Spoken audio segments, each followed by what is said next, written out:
Oh, hey Dave, how you doing today? I just wanted to meet up with you and talk to you about something cool I'm reading about in my CBT class. Do you know anything about CBT? Yes.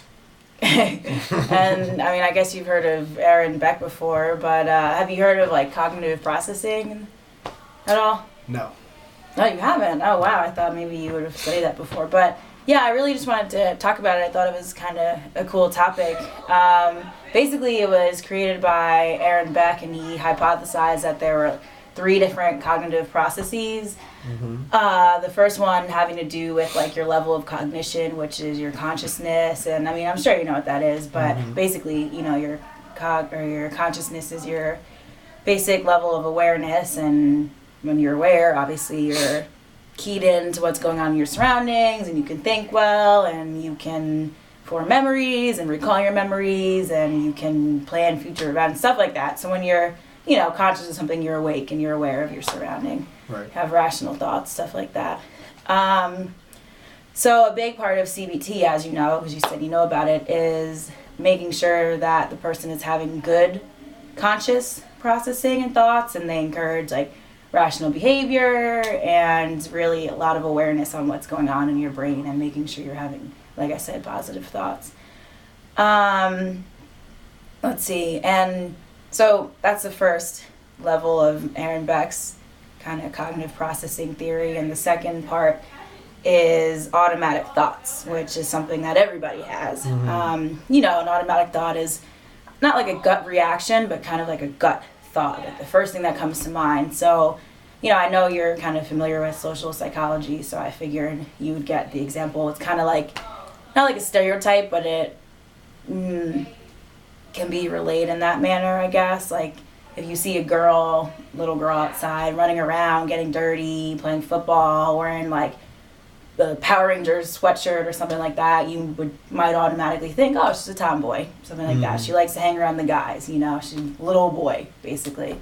So, you know, maybe that won't be your first thought, but that would be maybe like an instant kind of thought. Does that make sense? Yes. I mean, but, you know, you can understand that. So, you know, that's an automatic thought. Same thing in CBT. People may have automatic thoughts about situations, and a lot of the times they're wrong or they're negative. And, you know, maybe an automatic thought is, I don't know, I'm sure you could think of a good example too of just maybe waking up in the morning and... Sure. Like if you say, could you do this for me? And I say, oh, she's trying to boss me around. You may not be. Yeah, that's a good one. Trying to relate it, I guess, more in terms of, you know, how it would affect your thinking, like bad thinking would affect like kind of bad behavior. So maybe, for example, if I ask you, hey Dave, can you look over this paper for me? Your first thought might be, no, I'm terrible at reading papers. I have an awful, really limited vocabulary. Something like that. And that might be your automatic thought, which may or may not be true.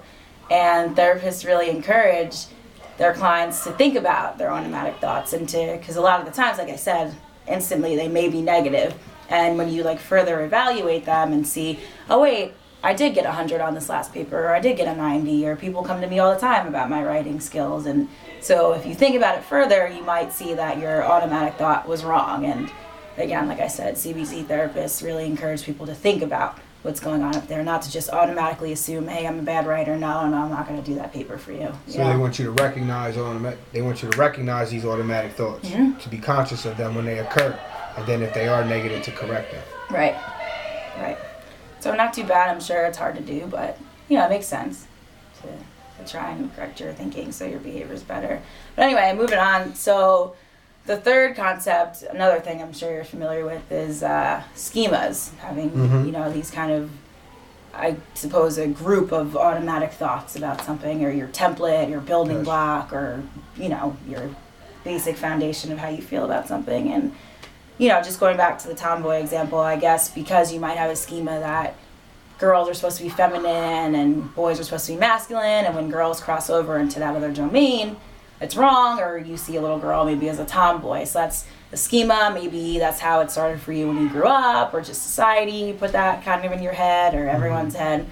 So every time you see that, a girl acting like a boy, you may automatically assume, oh, tomboy, no problem, and let it fly. When really, you know, it could be a one-time instance, or the girl could, I don't know, just really like football or something. Maybe she could be really feminine, but was outside.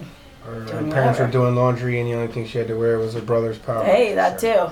That too. It happens. But I'm sometimes. automatically putting her in the tomboy category because of something she's presenting. Yes. I mean, that, A symptom. that I guess is really in the realm of social psych, but yeah, basically the same concept that, I feel like it's easy to understand that in terms of racism and stuff like that. If you see a member of Group X doing behavior A, then, and behavior A is supposed to be attributed to this group, then you may automatically think, oh, it's just them, it's normal, that's how they are. Broad, sweeping generalization. Yep. Yeah.